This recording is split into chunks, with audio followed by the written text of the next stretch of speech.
అందరికీ జేబీఎం. నేను Rajesh Mahasena. Welcome to Mahasena media.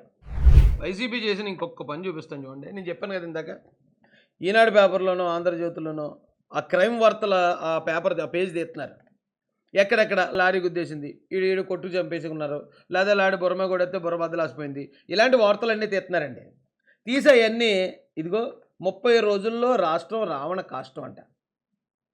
30 అంటే ఈ ప్రభుత్వం వచ్చాక కాదండి, ఏ ప్రభుత్వంలో అయినా నేరాలు ఆ క్రైమ్ వార్తాపత్రిక చూస్తే, ఆ క్రైమ్ పేజ్ చూస్తే ప్రతిరోజు ఏదో నేరం ఉంటుంది అక్కడ. ఏంటంటే ఇది చింతలపూడిలో ముసలావిని ట్రాక్టర్ కింద తోయడం, ఎవరు తోసారో తెలీదు. మొచ్చుమొరలో 8 ఏళ్ల బాలికపై అత్యాచారం, దీనికి తెలుగుదేశం కూటమికి ఏంటయ్యా సంబంధం?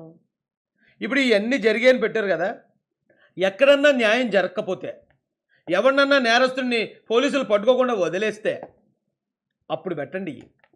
అంతేగాని చట్టం తన పని దాన్ని సక్రమంగా చేసుకెళ్ళిపోతుంది. నేరం చేసిన ప్రతి ఒక్కరిని చట్టపరంగా శిక్షిస్తున్నారు, అరెస్ట్ చేస్తున్నారు, జైలుకి పంపిస్తున్నారు. ఇంకేం చేయాలి?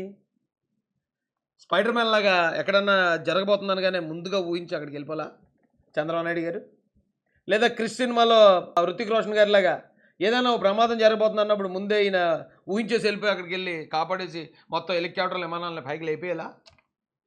ఏం చేయాలి? ఏంటి పద్ధతి? ఏంటి తప్పుడు ప్రచారాలు? ఏంటి కనీసం సిగ్గు లేకుండా?